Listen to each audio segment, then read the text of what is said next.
All right, let's jump right in. We're going to unpack a really fascinating lecture that starts with a huge intellectual puzzle.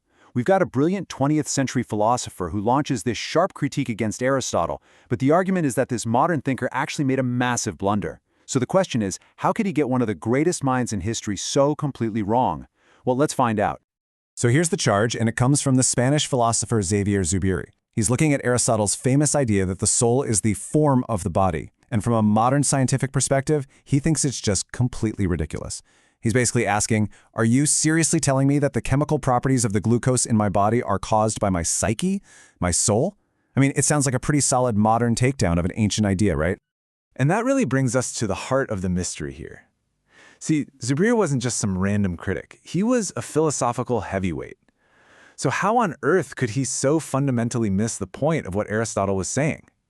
This isn't just a simple disagreement. The claim is that it's a total, complete misreading. And the answer, it turns out, reveals a whole lost way of thinking. Okay, so first, let's really dig into this supposed philosophical error. To get why Zubiri was allegedly so wrong, we have to be crystal clear on the accusation he made against Aristotle. You can think of it as the lock that we need to find a way to open. But you know, every lock needs a key, and our key comes from a pretty unexpected place, an incredible 12th century Persian philosopher named Shihab al-Din Suhrawardi. It turns out he gives us the exact tool we need to solve this entire puzzle. Now, Suhrawardi's core idea is just fascinating. He says that when we read ancient philosophers, guys like Plato and Aristotle, we're not reading a modern academic paper. It's not just a list of theses that you're supposed to agree or disagree with. We're actually engaging with symbolic texts, and trying to critique them literally is to completely miss the point. It's like trying to refute a cathedral. It just doesn't make any sense. So, what exactly is this symbolic reading?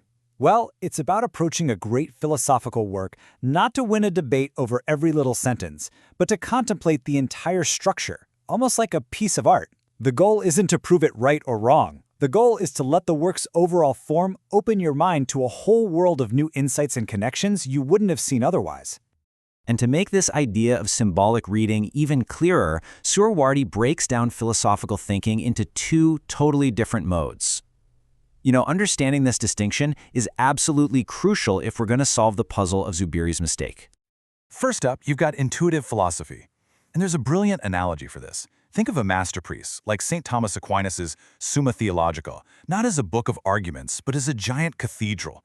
When you walk in, you don't start by analyzing the mortar between two specific stones. No, you first just grasp the grandeur of the whole building. That feeling, that sense of the total structure before you analyze the parts, that's intuition.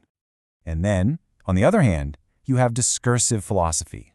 Now, this is the one we're all familiar with. This is our modern bread and butter. It's logical, line-by-line analysis and debate. It's about dissecting arguments, finding flaws, building counter-arguments. It's basically the language of modern academia. So here's how they stack up. Intuitive philosophy is all about grasping the symbolic whole, while discursive philosophy is about analyzing the literal parts. Now here's Suhrawardi's big point. You actually need both. But, and this is the critical part, when you're dealing with the ancients, that intuitive grasp has to come first. If you jump straight to the argumentative, discursive part, you are almost guaranteed to misunderstand them. And now that we have Suhrawardi's key in our hand, we can finally go back and solve the mystery of Zubiri's error. We finally have the framework to see exactly where he went off track. So here's the three-step breakdown of the blunder. First, Zubiri just commits a classic category error. He reads Aristotle's symbolic philosophy as if it's a modern, literal, scientific hypothesis. Second, he gets Aristotle's different kinds of causes totally mixed up. He confuses the why with the how. And finally, and this is the really ironic part, his misreading ends up creating the very mind-body split that he was trying to accuse Aristotle of. So let's be super clear. This is the crucial mistake right here. Zubiri was demanding a physical how. He wanted to know the nuts and bolts physical mechanism by which the soul acts on glucose. That's what Aristotle would call an efficient cause, like how a hammer drives a nail. But Aristotle wasn't talking about that at all. He was talking about the metaphysical why, a formal cause. Think about it like a blueprint for a house. The blueprint doesn't physically swing the hammer, of course, but the blueprint is the organizing principle that gives every single nail, every board, every action a purpose from the very beginning. Without it, it's just a pile of wood. You know, this whole idea of a grand organizing form, it has implications that go way beyond this one philosophical debate. It really points to a completely different kind of power in history, a power that's symbolic, and because of that, incredibly long-lasting. And Suhrawardi had a name for this, the pole, or el-Qutb. A pole is a person, a prophet or a philosopher, whose ideas are so foundational, so monumental, that they basically set the entire framework, the entire horizon for civilization's thinking for centuries, even millennia. Their authority isn't based on armies or force, but on the power of the symbolic truths they introduce to the world. So who are we talking about when we say poles? Well, we're talking about the absolute giants, Plato, Moses, Aristotle himself. These figures didn't just have some good ideas, they created the very ground that Western thought, law, and spirituality were built on. I mean, even people who disagree with them are still operating inside the world that they defined. And to really see the difference, a really stark comparison is made. On one side, you have the prophetic power of someone like Moses, whose laws and stories have guided a people for thousands of years. And on the other side, you have the terrestrial power of someone like Hitler, who promised a 1,000-year empire that barely lasted 12 and ended in complete ruin. One is based on enduring, symbolic truth, the other is based on temporary, brute force. The difference is just staggering.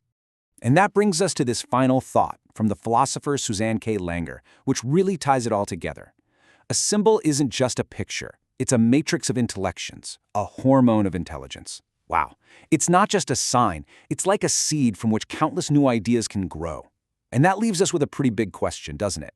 In a world that is so obsessed with literal, disposable information, have we forgotten how to engage with the powerful, enduring symbols that truly shape our world?